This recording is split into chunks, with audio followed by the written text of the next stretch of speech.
ಸ್ನೇಹಿತರೆ ನಮಸ್ಕಾರ. ಕುತೂಹಲ ವಿಜ್ಞಾನ ಪುಸ್ತಕ ತರಗತಿ 8 ಮೂರನೇ ಪಾಠ ಆರೋಗ್ಯ ಅನನ್ಯ ನಿಧಿ. ಈ ಒಂದು ಪಾಠವನ್ನ ಅಭ್ಯಾಸ ಮಾಡ್ತಾ ಇದ್ದೇವೆ. ಈಗಾಗಲೇ ಆರೋಗ್ಯ ಪದದ ಅರ್ಥ, ನಾವು ಹೇಗೆ ಆರೋಗ್ಯವಾಗಿರಬಹುದು, ಆರೋಗ್ಯಕರ ಜೀವನ ಶೈಲಿ ಇವನ್ನೆಲ್ಲ ಅಭ್ಯಾಸ ಮಾಡಿದ್ದೇವೆ. ಜೊತೆಗೆ ರೋಗಗಳ ವಿಧಗಳು ಮತ್ತು ರೋಗಗಳು ಬರಲಿಕ್ಕೆ ಕಾರಣಗಳನ್ನು ಕೂಡ ತಿಳ್ಕೊಂಡಿದ್ದೇವೆ. ಸಾಂಕ್ರಾಮಿಕ ರೋಗಗಳು ಯಾವುವು, ಅವುಗಳ ಲಕ್ಷಣಗಳೇನು, ಅವುಗಳ ಚಿಕಿತ್ಸೆಯನ್ನ ಯಾವ ರೀತಿ ಮಾಡ್ಕೊಳ್ಬೇಕು ಅನ್ನೋದನ್ನು ಕೂಡ ಈಗಾಗಲೇ ವಿಡಿಯೋದಲ್ಲಿ ನಾವು ಅಭ್ಯಾಸವನ್ನ ಮಾಡಿದ್ದೇವೆ. ಇನ್ನು ಈ ವಿಡಿಯೋದಲ್ಲಿ ನಾವು ಸಾಂಕ್ರಾಮಿಕ ರೋಗಗಳು ಒಬ್ಬರಿಂದ ಒಬ್ಬರಿಗೆ ಹರಡದಂತೆ ನಾವು ಯಾವೆಲ್ಲ ಮುನ್ನೆಚ್ಚರಿಕೆ ಕ್ರಮಗಳನ್ನ ವಹಿಸಿಕೊಳ್ಬೇಕು ಅನ್ನೋದನ್ನ ತಿಳ್ಕೊಳ್ಳೋಣ. ಮೊದಲಿಗೆ ನಮ್ಮನ್ನು ಮತ್ತು ನಮ್ಮ ಸುತ್ತಲಿನ ಪ್ರದೇಶಗಳನ್ನ ಸ್ವಚ್ಛವಾಗಿಟ್ಕೊಳ್ಬೇಕು. ಇದರಿಂದ ಸಾಕಷ್ಟು ರೋಗಗಳಿಂದ ನಾವು ದೂರ ಇರಬಹುದು. ಸ್ವಚ್ಛತೆಯಿಂದ ಇದ್ದಷ್ಟು ನಾವು ರೋಗಗಳಿಂದ ದೂರ ಇರಲಿಕ್ಕೆ ಸಹಾಯ ಆಗ್ತದೆ. ನಂತರ ಪ್ರತಿದಿನ ಮೂಲಭೂತ ನೈರ್ಮಲ್ಯವನ್ನು ಅಭ್ಯಾಸ ಮಾಡುವುದು. ಪ್ರತಿನಿತ್ಯ 2 ಬಾರಿಯಾದರೂ ಹಲ್ಲನ್ನ ಉಜ್ಜುವಂಥದ್ದು, ಶೌಚಾಲಯಕ್ಕೆ ಹೋದಾಗ ಬಂದ ನಂತರ ಕೈಕಾಲುಗಳನ್ನ ಸ್ವಚ್ಛವಾಗಿ ತೊಳೆದುಕೊಳ್ಳುವಂಥದ್ದು, ನಾವು ಧರಿಸುವ ಉಡುಪುಗಳು ಇವೆಲ್ಲ ಸ್ವಚ್ಛವಾಗಿ ಇಡುವಂಥದ್ದು, ಜೊತೆಗೆ ಕಿವಿ, ಕಣ್ಣು, ಮೂಗು ಇವನ್ನೆಲ್ಲ ಸ್ವಚ್ಛವಾಗಿ ಇಡುವುದರಿಂದ ಆದಷ್ಟು ಕಾಯಿಲೆಯಿಂದ ದೂರ ಇರಬಹುದು. ರೋಗಕಾರಕಗಳನ್ನು ನಿವಾರಿಸಲು ಸಾಬೂನು ಮತ್ತು ನೀರಿನಿಂದ ಕೈಗಳನ್ನ ತೊಳೆಯುವುದು. ಸಾಮಾನ್ಯವಾಗಿ ಹ್ಯಾಂಡ್ ವಾಶ್ ಗಳನ್ನ ಬಳಸಿಕೊಂಡು ಕೈಯನ್ನ ಸ್ವಚ್ಛವಾಗಿ ತೊಳೆದಷ್ಟು ಸೂಕ್ಷ್ಮಾಣು ಜೀವಿಗಳು ನಮ್ಮ ದೇಹದ ಒಳಗಡೆ ಪ್ರವೇಶಿಸುವುದನ್ನು ನಾವು ಕಡಿಮೆ ಮಾಡಬಹುದು. ನಂತರ ಕೆಮ್ಮುವಾಗ ಅಥವಾ ಸೀನುವಾಗ ನಮ್ಮ ಬಾಯಿ ಮತ್ತು ಮೂಗನ್ನು ಮುಚ್ಚಿಕೊಳ್ಳುವುದು. ಇದರಿಂದ ನಮ್ಮ ದೇಹದಲ್ಲಿರುವಂತಹ ಸೂಕ್ಷ್ಮ ಜೀವಿಗಳು ಪರಿಸರವನ್ನ ಸೇರುವುದನ್ನು ನಾವು ತಪ್ಪಿಸಬಹುದು. ಈ ರೀತಿ ಸಾಂಕ್ರಾಮಿಕ ರೋಗಗಳು ಹರಡದಂತೆ ನಾವು ಕೂಡ ಅನೇಕ ಮುನ್ನೆಚ್ಚರಿಕೆ ಕ್ರಮಗಳನ್ನ ವಹಿಸಿಕೊಳ್ಬೇಕಾಗತ್ತೆ. ಕಿಕ್ಕಿರಿದ ಸ್ಥಳಗಳಲ್ಲಿ ಮಾಸ್ಕ್ ಧರಿಸುವುದರಿಂದ ರಕ್ಷಣೆ ಸಿಗುತ್ತದೆ. ಕಿಕ್ಕಿರಿದ ಸ್ಥಳಗಳಾದಂತಹ ಸಂತೆಗಳು ಇರಬಹುದು, ಜಾತ್ರೆಗಳು ಇರಬಹುದು, ಇಂಥ ಸ್ಥಳಗಳಲ್ಲಿ ಅನೇಕ ವ್ಯಕ್ತಿಗಳು ಓಡಾಡ್ತಿರ್ತಾರೆ. ಯಾರಿಗಾದ್ರೂ ಕಾಯಿಲೆ ಬಂದಿದೆ ಅಂದ್ರೆ ಅಲ್ಲಿ ಕಾಯಿಲೆಗಳು ಬೇಗನೆ ಒಬ್ಬರಿಂದ ಒಬ್ಬರಿಗೆ ಹರಡುವಂತ ಚಾನ್ಸಸ್ ಇರುತ್ತೆ. ಆದ್ದರಿಂದ ಆದಷ್ಟು ನಾವು ಮಾಸ್ಕ್ ಗಳನ್ನ ಧರಿಸುವುದರಿಂದ ಸೂಕ್ಷ್ಮ ಜೀವಿಗಳು ನಮ್ಮ ದೇಹ ಪ್ರವೇಶಿಸುವುದನ್ನ ತಡೆಗಟ್ಟಬಹುದು. ಟವೆಲ್ ಮತ್ತು ಕರವಸ್ತ್ರಗಳಂತ ವೈಯಕ್ತಿಕ ವಸ್ತುಗಳನ್ನ ಹಂಚಿಕೊಳ್ಳದಿರುವುದು. ಸಾಮಾನ್ಯವಾಗಿ ಮನೆಯಲ್ಲಿ, ಶಾಲೆಯಲ್ಲಿ ಅಥವಾ ಹಾಸ್ಟೆಲ್ಗಳಲ್ಲಿ ನಾವೇನ್ ಮಾಡ್ತೇವೆ, ಟವೆಲ್ಗಳು ಇರಬಹುದು, ಕರವಸ್ತ್ರಗಳು ಇರಬಹುದು, ಕೆಲವೊಂದು ಉಡುಪುಗಳು ಇರಬಹುದು, ಅದನ್ನ ನಾವು ಒಬ್ಬರಿಂದ ಒಬ್ಬರಿಗೆ ಹಂಚಿಕೊಳ್ತಾ ಇರ್ತೇವೆ. ಈ ರೀತಿ ಮಾಡುವುದರಿಂದ ಯಾರಿಗಾದರೂ ಕಾಯಿಲೆ ಬಂದಿದ್ರೆ ಆ ಕಾಯಿಲೆ ಇನ್ನೊಬ್ಬರಿಗೂ ಕೂಡ ಹರಡುವಂತ ಚಾನ್ಸಸ್ ಇರುತ್ತೆ.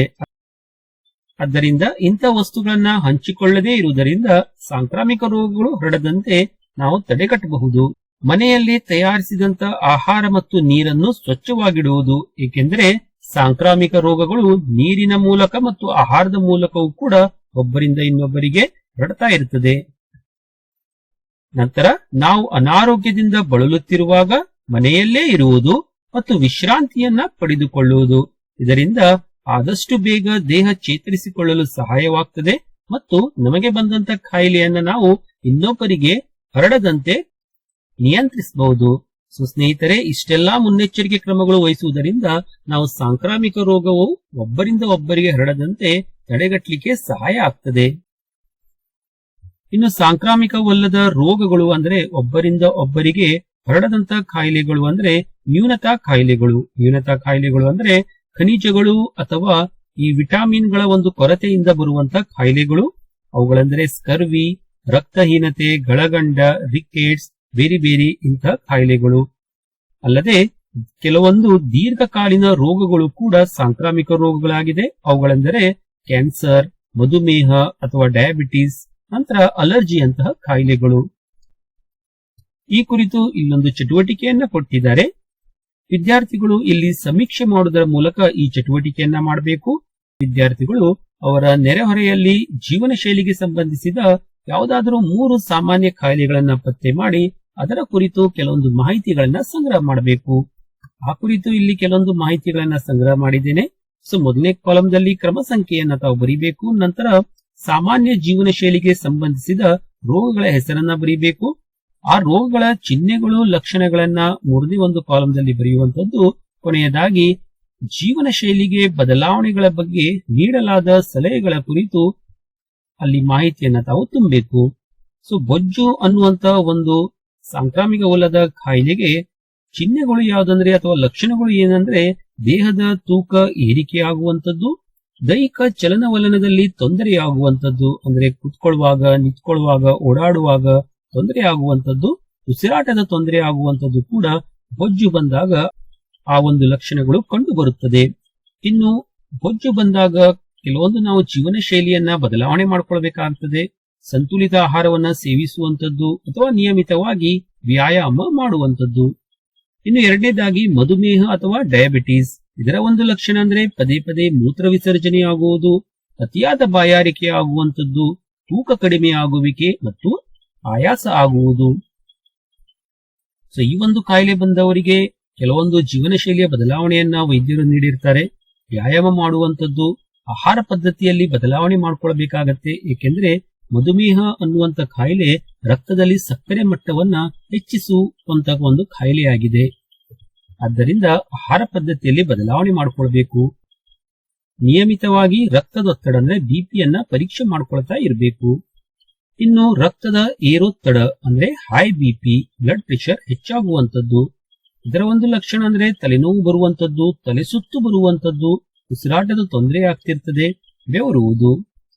ಸೊ ರಕ್ತದ ಒತ್ತಡ ಹೆಚ್ಚಾದಾಗ ನಾವು ಅದನ್ನ ಕಂಟ್ರೋಲ್ ಮಾಡ್ಬೇಕಂದ್ರೆ ದಿನನಿತ್ಯ ವ್ಯಾಯಾಮ ಮಾಡುವುದು, ಆಹಾರ ಪದ್ಧತಿಯಲ್ಲಿ ಬದಲಾವಣೆ ಮಾಡಿಕೊಳ್ಳುವಂಥದ್ದು, ನಿಯಮಿತವಾಗಿ ರಕ್ತದೊತ್ತಡ ಪರೀಕ್ಷೆ ಮಾಡಿಕೊಳ್ಳುವಂಥದ್ದು, ಇವೆಲ್ಲ ನಾವು ಅನುಸರಿಸಬೇಕಾಗಿರುವಂಥದ್ದು.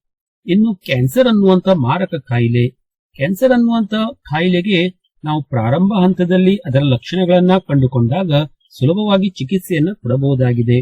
ಇದರ ಒಂದು ಚಿಹ್ನೆ ಅಥವಾ ಲಕ್ಷಣಗಳು ಅಂದ್ರೆ ಗಣನೀಯವಾಗಿ ತೂಕ ಇಳಿಯುವಿಕೆ, ಜ್ವರ ಇರುವಂತದ್ದು, ಮೈಕೈ ಅಥವಾ ಈ ಜಾಯಿಂಟ್ಸ್ ಗಳಲ್ಲಿ ಜೋಡಣೆಗಳಲ್ಲಿ, ಮೂಳೆಗಳ ಜೋಡಣೆಗಳಲ್ಲಿ ನೋವು ಕಂಡು ಬರುವಂತದ್ದು, ಚರ್ಮದ ಬಣ್ಣ ಬದಲಾಗುವಂತದ್ದು, ಕೂದಲುಗಳು ಉದುರುವಂತದ್ದು, ಇಂತಹ ಲಕ್ಷಣಗಳಲ್ಲಿ ಕಂಡು ಬರ್ತಾ ಇರ್ತದೆ.